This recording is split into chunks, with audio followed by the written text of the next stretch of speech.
girls are too often sexually objectified by their own parents. Black mother, I'm talking to you.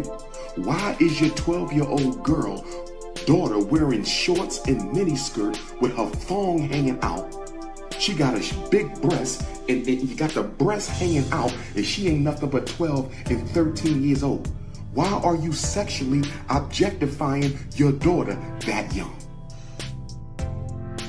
If you think a man is liking your daughter, if you think a man has an attraction to your daughter, then that man don't belong in your house, and he don't belong in your life. He don't belong in your house, and he don't belong in your life. That is unacceptable. That is unacceptable.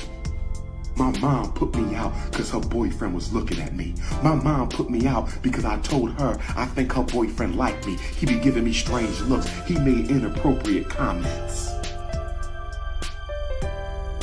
I'm going to just put it out there. I don't give a damn if you like it or not. Most of y'all don't identify as African anyway. You want to be Arab. But in the African-American Sunni Orthodox community, this is also a problem. This is also a problem. And it gets swept under the rug because y'all say, well, yes, he's 10 years older than her brother. You know, she's 15 and he's 25, brother. But she took her shahada and he took his shahada and they got married. Did they get legally married? Hell no. And the minute he get tired of that girl, all he got to do is say, I want to give you my assessment of some of the top problems that I see facing black girls. And if this conversation is too much to you, because some of you are operating on a very low vibration, some of you have a very low consciousness. Your whole life is about likes and comments and hip hop and pocketbooks and sneakers and rap videos and who shot who and who hit the lottery. If you operating on a low level of consciousness, zone on out. Zone on out. Just click me off and go watch the NBA playoffs. Zone on out. This is for people who trying to get from point A to point B. This is not for intellectual masturbators. This is not for integrationists.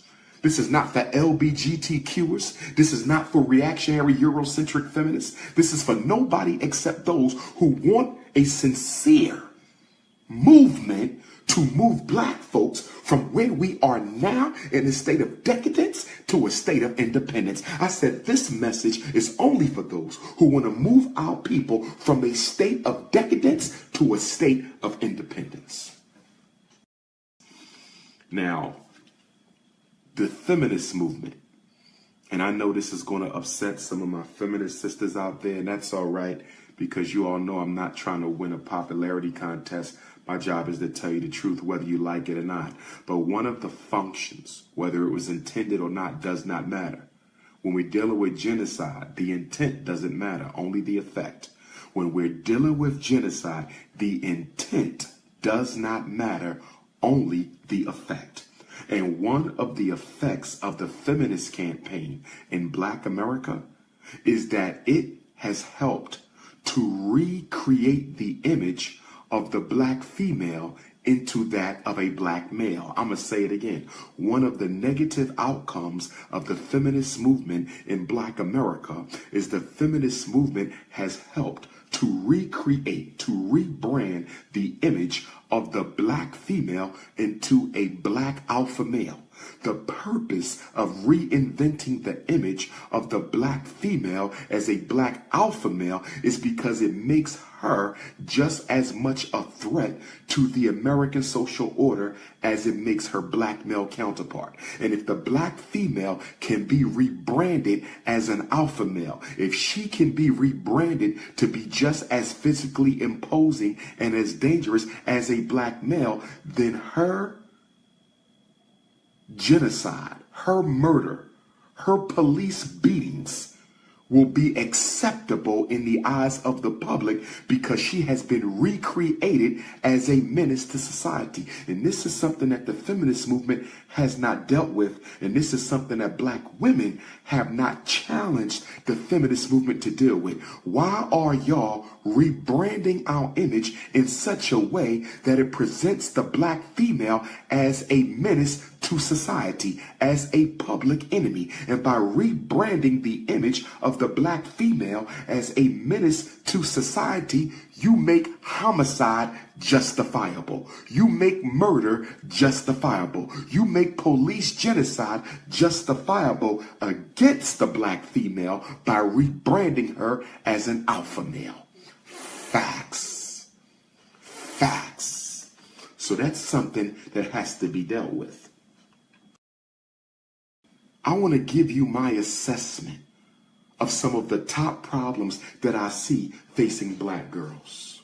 I want to give you my assessment of some of the top problems that I see facing black girls. Number one of my biggest issues as it relates to the war against our young black princesses, our beautiful little queens, and of course I have 2 daughters myself, early sexual objectification by their own parents. Facts. Black girls are too often sexually objectified by their own parents. Black mother, I'm talking to you. Why is your 12-year-old daughter wearing shorts and miniskirt with her thong hanging out? She got a big breast and you got the breast hanging out and she ain't nothing but 12 and 13 years old. Why are you sexually objectifying your daughter that young? That is unacceptable. You sexually objectifying girls at 10, 11, and 12. And don't make the excuse that's how they make the clothes. That's how they dress now. That's what a mother told me. That's how they dress now. What do you mean they? Who is they? Who is dictating the dress code? The same people that are allowing our daughters to be raped and sexually abused are the same people controlling the dress code. You can't afford to let your daughter do what everybody else wants to do.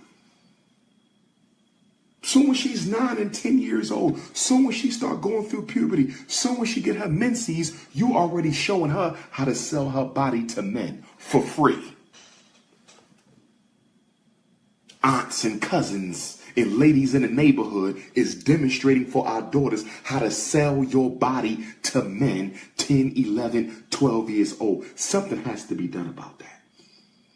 I'm not saying they got to have a turtleneck on. I'm not saying they got to have their face covered. I'm not saying they got to be covered down to the ankle. No. She could show a little flesh.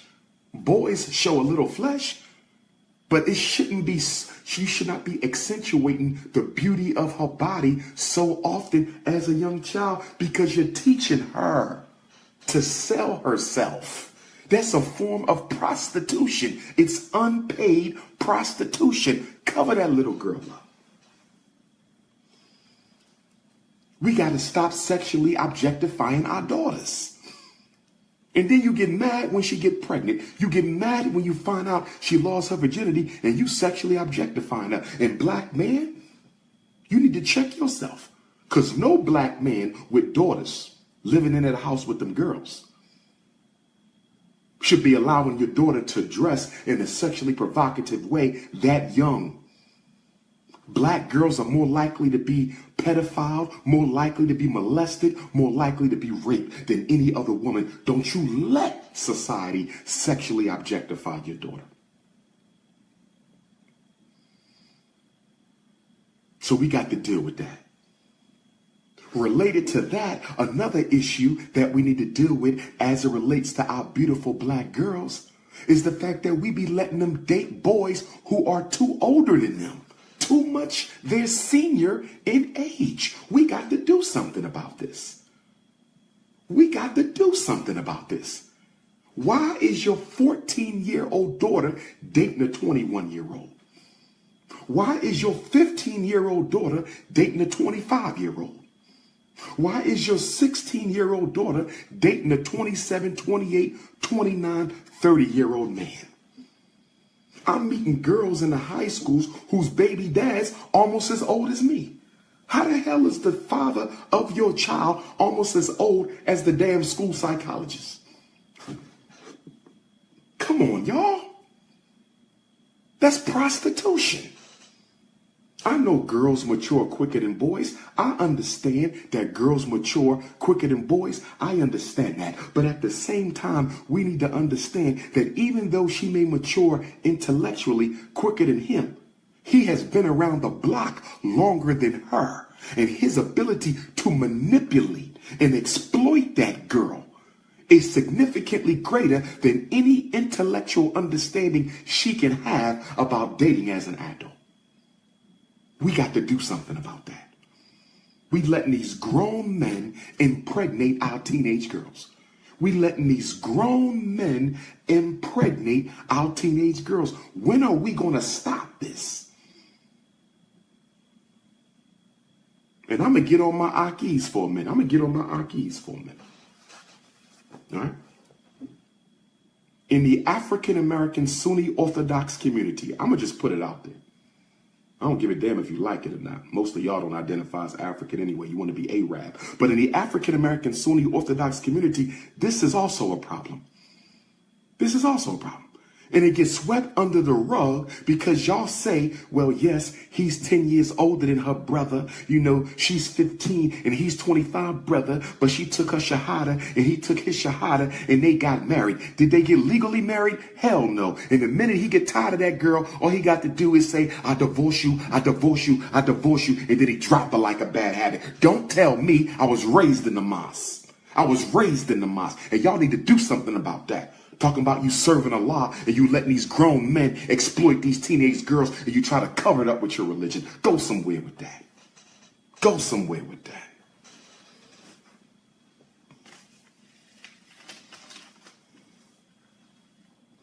Here's another issue we got to deal with when we're dealing with black girls. And that is black mothers and fathers. But especially the mother is more likely to throw her daughter out the house than throw her son out the house. I'm going to say it again. Black mothers who are running 75% of our homes. Black mothers, 75% of the time, are single parents, and it's not their fault. But black mothers got this thing with their daughters. Black mothers, a lot of them got a jealousy thing with their daughters. And black mothers are more likely to throw the daughter out the house. Y'all know what I'm talking about. I meet them all the time. Dr. Johnson, my mom threw me out the house. I came in late. Dr. Johnson, my mom threw me out the house because I got pregnant. Y'all got to stop doing that. When the black mother throws her daughter out the house, normally because you jealous. There's normally jealousy. Don't get me wrong. Sometimes she is too disrespectful. That's true. But you can't put a female child on the street, send it to a shelter, send it to another relative, send it to a friend in the neighborhood. But you cannot afford to take our future queens. You cannot afford to take our future queens and throw them out on the street when you know what can happen to your baby out on the street. You don't do that. And you have less patience with your daughter than you have for your son. Your son selling drugs out your house. Your son then got arrested. Your son running girls in and outside your house. Your son then cursed you out. Your son don't go to school. Your son don't work. And you don't throw him out. But the minute she do something wrong, the minute your teenage daughter do something wrong, you throw her the hell out the house. We got to stop that. It's unacceptable.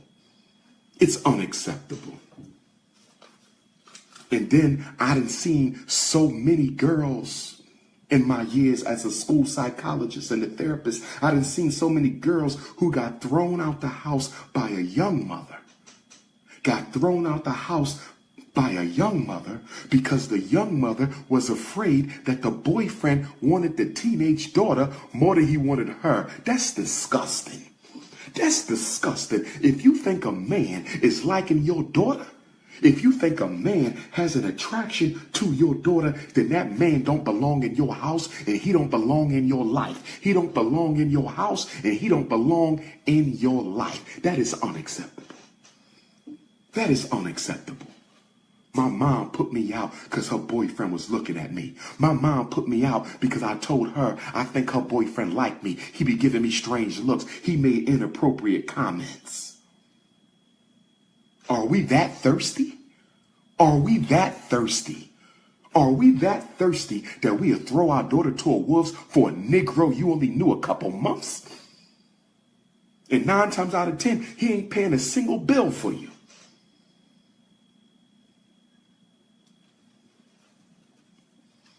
Black girls are more likely than black boys.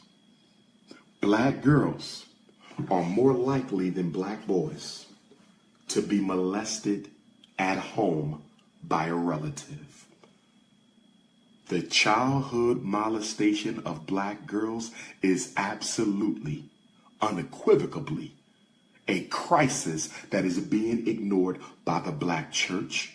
It is a crisis that is being ignored by the black masjid. It is a crisis that is being ignored by the conscious community. It is a crisis that is being ignored by the black community itself. Too many of our girls are being molested at home by male relatives, and female too, because statistically, women abuse children sexually as much as men. Let me say it again. Statistically, women abuse children sexually as much as men do. But black girls are more likely than boys to be molested at home. And then after they get molested, after the black girl gets molested, she's expected to keep her mouth shut.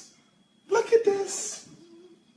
After the black girl gets molested at home, she's expected to keep her mouth shut about the molestation, who did it, how they did it, when they did it. And most black girls who are molested at home are molested repeatedly.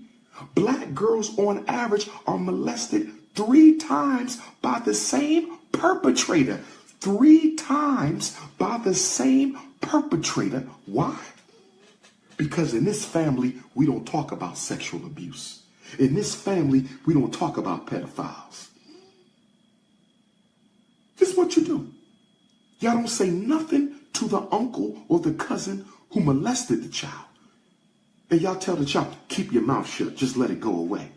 And then y'all go to church and pray. Go to the mosque and make salat and don't do nothing about the pedophiles.